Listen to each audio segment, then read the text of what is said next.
In this video, we uncover the shocking stories behind tourist attractions that claimed lives. From a content creator who stepped onto a cliff edge that looked solid from above, to a woman on safari who lowered her window to avoid glare on her phone screen, but ended in the most horrible ways possible.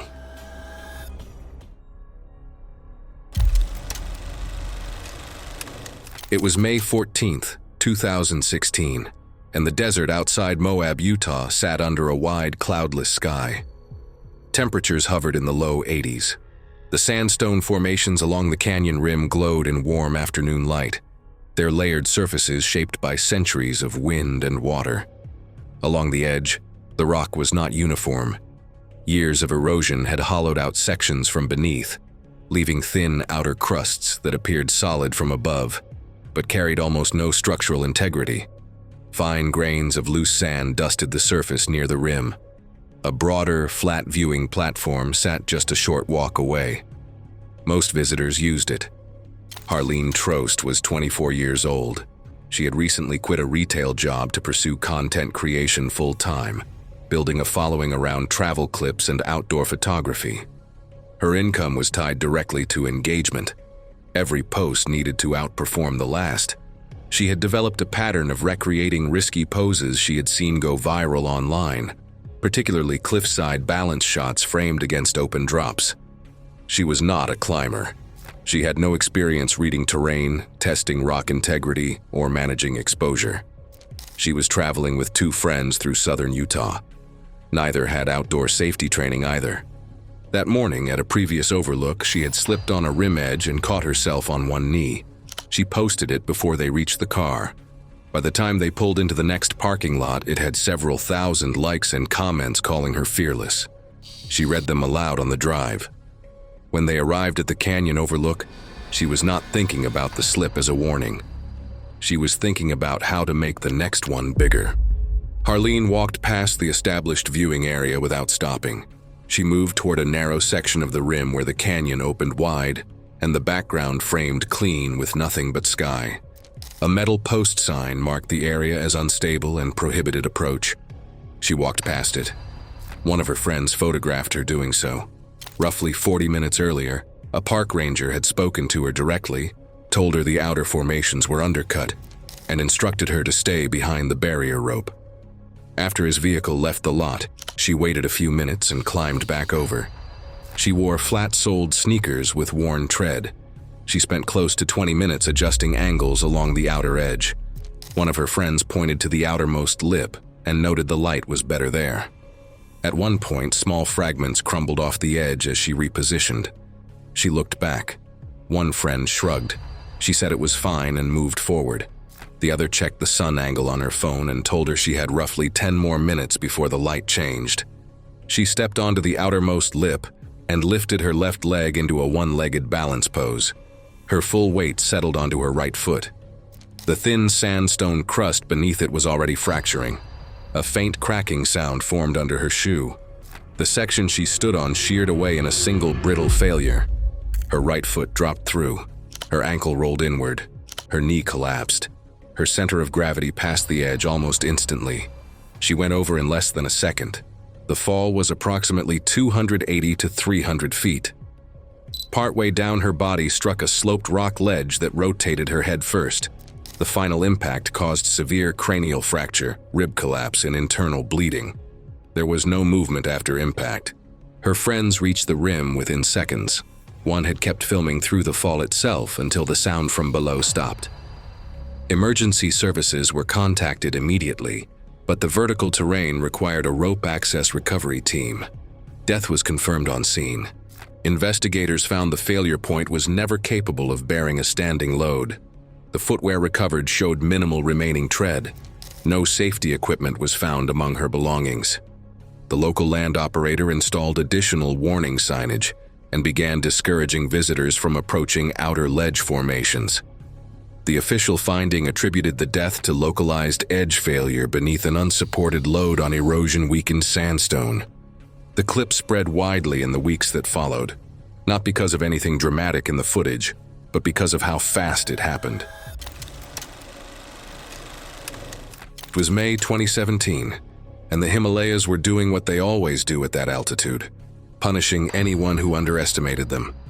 At Everest Base Camp, roughly 17,600 feet above sea level, nighttime temperatures dropped well below 0 Fahrenheit. The air was thin, the wind constant, and the cold settled into your bones no matter how many layers you wore. Tents were packed across the rocky plateau, each one about 7 feet long, barely enough room to sit up and stretch. This was not a place built for comfort. It was a place built for survival. Myla Skier was 29 years old. She worked an office job back home, the kind of role where you push paperwork and count the hours until the weekend. She was impulsive by nature, the type to book a trip first and read the fine print later. Friends described her as fearless, though the more accurate word might have been dismissive, especially when it came to rules she considered unnecessary. The base camp trek was supposed to be a personal milestone. She had no prior high-altitude experience and no technical training for extreme cold. During orientation at lower camps, guides laid out the rules clearly. No improvised fuels, no refueling devices while hot, no active burners inside sleeping tents. Myla sat through the briefings the way she sat through most instructions, present but uninterested. She had brought a small multi-fuel camping stove designed to run on regulated liquid fuel. But she burned through her supply early, running it for extended periods instead of rationing. By the time she reached base camp, her fuel was gone. Earlier that day, she borrowed a bottle of rubbing alcohol from another group, mentioning she could use it as a substitute. A staff member warned her directly. Alcohol vaporizes rapidly and can ignite the moment it contacts a hot surface. It was not a compatible or safe fuel for her stove. She waved it off, like every warning before it. That evening, the cold worsened. Rather than layering up or using shared heated areas, she set up the stove inside her fully zipped, poorly ventilated tent. The burner sat near her legs, surrounded by her sleeping bag, spare clothing and gear, all within inches of the heat source. Another trekker later recalled seeing her testing small amounts of alcohol on the burner earlier that day, producing sudden flare-ups each time. Each one was a warning. None of them changed her behavior. Sometime that night, Myla sat inside the enclosed tent with the stove still hot from prior use. By that point, the outcome had already been set in motion. She had ignored the fuel limits, chosen an incompatible substitute, brought an active stove into a sleeping tent, and was now refueling it while it was still hot. She poured rubbing alcohol directly onto the heated burner assembly. The liquid spread across the hot metal and instantly vaporized. Within a fraction of a second, the vapor ignited. The flash fire expanded violently through the confined space. Flames filled the upper volume of the tent almost immediately, igniting the nylon ceiling and surrounding materials. Fire spread across her hands and forearms first, then caught her clothing and sleeping bag within seconds. The synthetic fabric melted as it burned, adhering to her lower body. She recoiled backward, striking the tent wall and partially collapsing the structure. Burning material dropped inward as the tent deformed. Superheated air and combustion gases rapidly filled the space. She inhaled them almost immediately. The thermal damage to her airway, combined with toxic smoke inhalation, led to rapid disorientation. Within moments, she lost the ability to respond, then collapse. Nearby trekkers saw a sudden burst of light through the tent walls, followed by sustained flames. They rushed over and suppressed the fire using packed snow. By the time they reached her, the tent was partially collapsed and still smoldering. Myla was found inside, unresponsive. No movement, no attempt to exit. The fire never spread beyond her tent. Spacing between shelters and low wind kept it contained. The stove was found partially open with signs of recent refueling. The bottle of rubbing alcohol was recovered nearby. Investigators confirmed the cause: an improvised fuel source introduced onto a hot stove inside a poorly ventilated tent.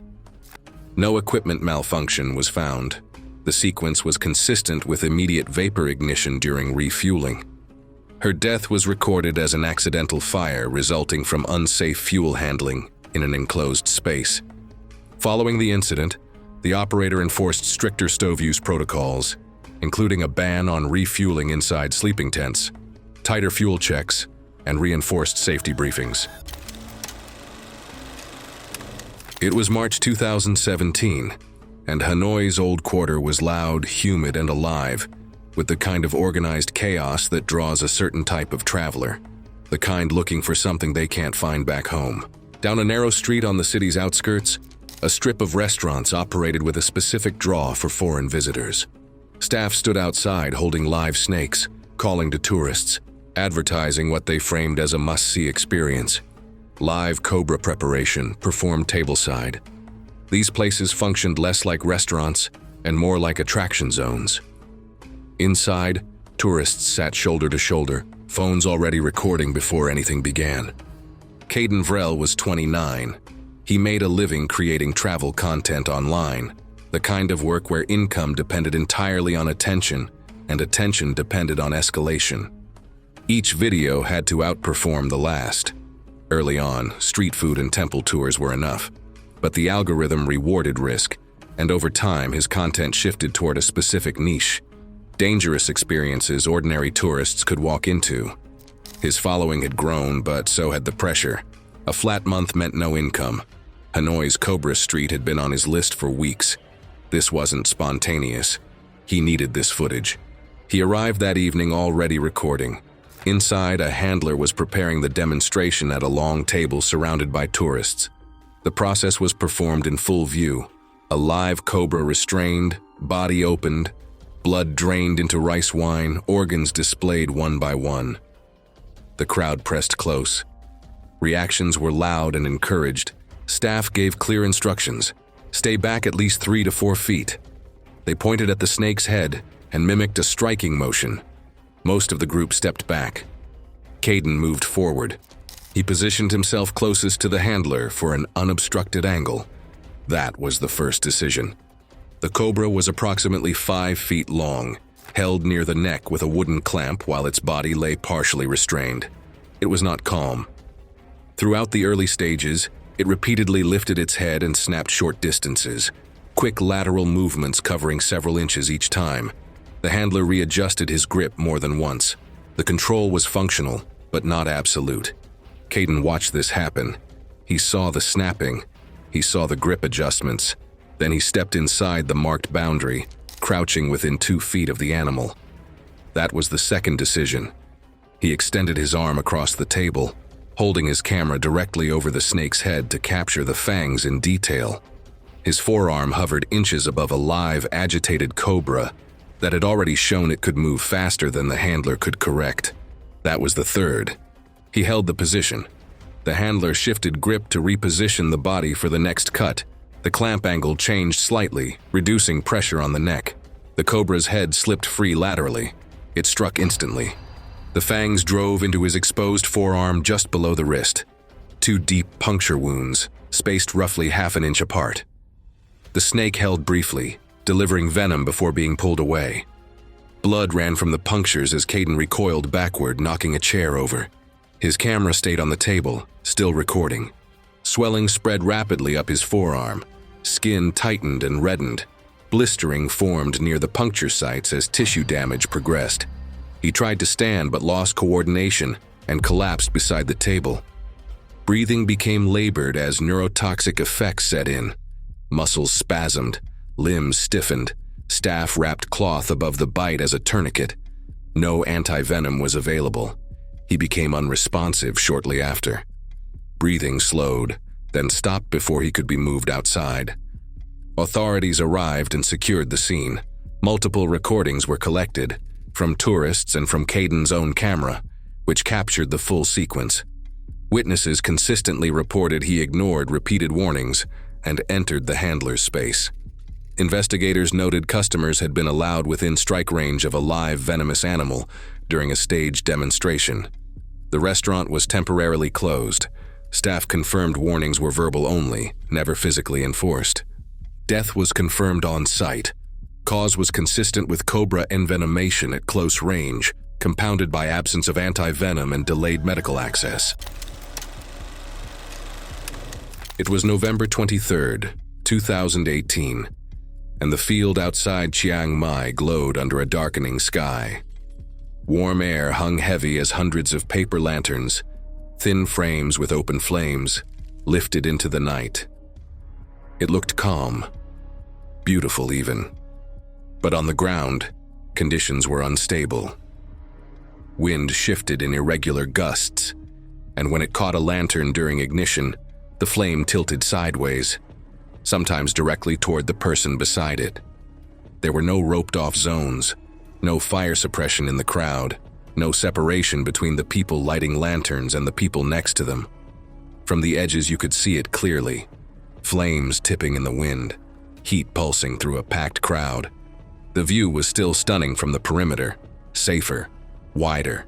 Most people with any awareness of the risk stayed there. Alexis Dwank was 27 years old. She worked a service job back home, long hours, late nights, the kind of work that grinds you flat. This trip was her reset. 3 weeks through Southeast Asia, documenting everything. The lantern release was supposed to be the centerpiece, the one clip that made the whole trip worth it. She wore a loose cotton dress that evening, light, flowy, below her knees. She picked it because it looked good on camera. She was walking into an event built around open flame and chose the most flammable thing she owned. She could see fire being lit across the field as she entered. She did not stay at the edge. She pushed into the center, the ignition zone where lanterns were lit at arm's length in every direction. She could feel heat on her skin. She could see flames tilting when the wind gusted, swinging horizontal feet from people. This was happening around her continuously. She watched it through her phone and did not adjust her position. Not once. A lantern beside her lifted unevenly. Wind caught the frame. The flame swung sideways and hung roughly 18 inches from where she stood. A full gust cycle. She could see it. People near her shifted away. She did not. Her phone was raised, 18 inches between her dress and open flame. One step would have changed everything. She stayed for the shot. A second gust pushed the flame into the lower hem of her dress. Cotton caught. Fire climbed the weave, 6 inches in 2 seconds. She stepped backward. Movement pulled air across the burning surface. Oxygen fed the flame. It accelerated, past her knees, spreading faster than anyone could react. She had never considered what to do if her clothing caught fire. She came to a fire event with no plan for fire. People reached in with bare hands. Cotton burns faster than skin can smother. Nobody had a blanket or anything dense enough to cut oxygen. The fire outran every attempt. It reached her torso. She inhaled. Superheated gas and smoke entered her throat and lungs. Airway tissue swelled instantly. Each breath pulled less air and more heat. Breathing became painful, restricted, failing, burning on the outside, closing shut on the inside. She collapsed. People doused the fire with bottled water. Multiple attempts. The delay was long enough for burns to reach severe depth across a significant portion of her body.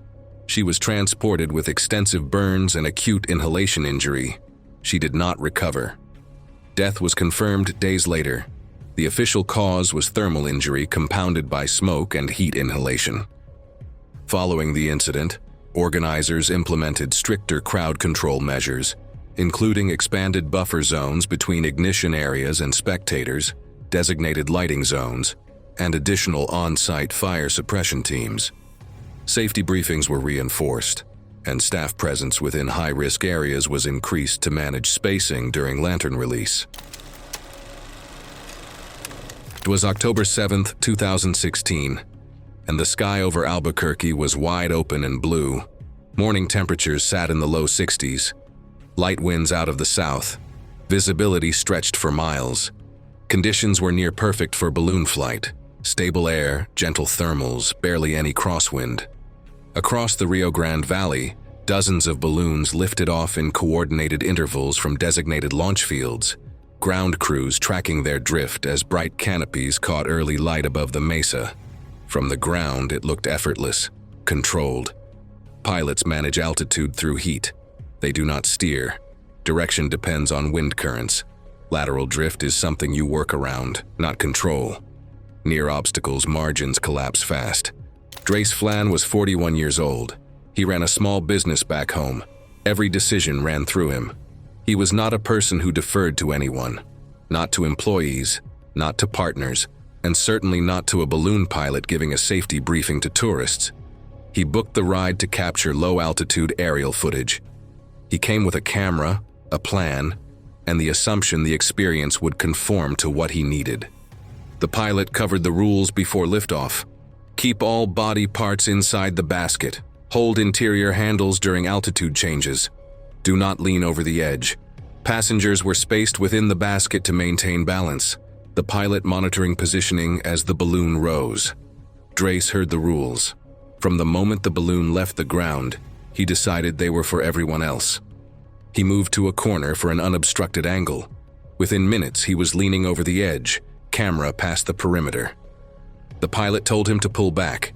He did, for a moment, then leaned out again. Further. He pressed the pilot to bring the balloon lower. The pilot refused and held a safe altitude buffer. Drace kept pushing. He wanted footage no casual tourist would get. The flight stayed calm. Controlled drift across the valley. Light steady. Then the transmission lines came into view. High-voltage cables stretched across the valley between steel towers, known hazards managed through altitude planning and drift awareness. The pilot saw them immediately and began adjusting, venting heat to alter altitude while aligning for safer clearance. But the wind carried the basket along a line that kept closing the gap. Drace saw them too.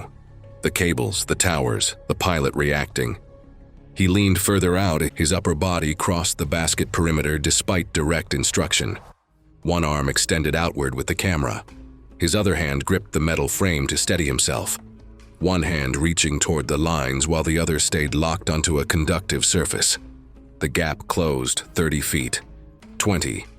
The pilot worked the controls, trying to increase clearance with limited vertical response time. Drace stayed extended, still reaching, still filming. The arc jumped before contact. As distance narrowed, current bridged the air. It reached his fingers, then drove through his arm, across his chest, and out through the hand gripping the metal frame. His muscles seized instantly. Tetany locked his grip in place. His body went rigid as the current crossed his heart. A flash, a sharp crack, then collapse. He dropped inside the basket without movement. Cardiac arrest occurred before he hit the floor. The pilot initiated an emergency landing. The basket came down hard, dragging across open ground before stabilizing. Ground crew, already tracking the balloon's drift path, reached the site within minutes.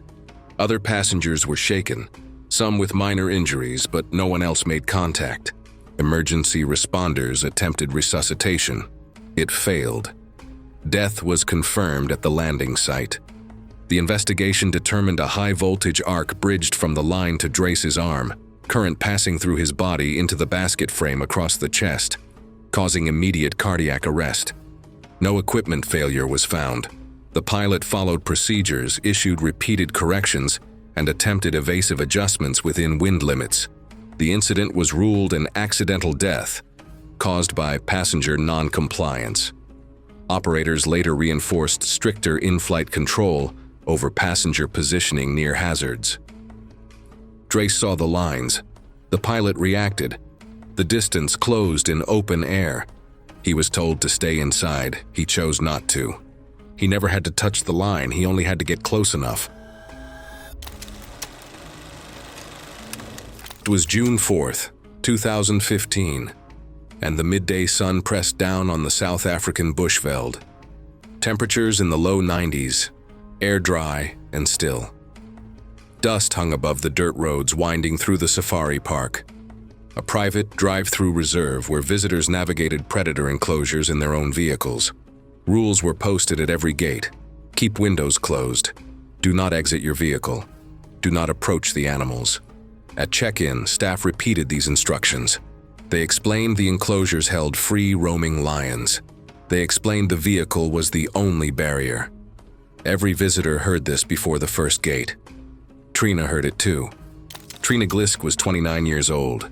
She worked a sales job back home. Phones, targets, quotas. The kind of work where every day blurred into the next. What bothered her wasn't the work itself, but how safe everything felt. Predictable, controlled, forgettable. She had saved for this trip for over a year, 2 weeks through southern Africa. The safari was supposed to be the part that felt different, not distant, not managed. Something real enough to break that pattern. She drove into the lion enclosure with a companion.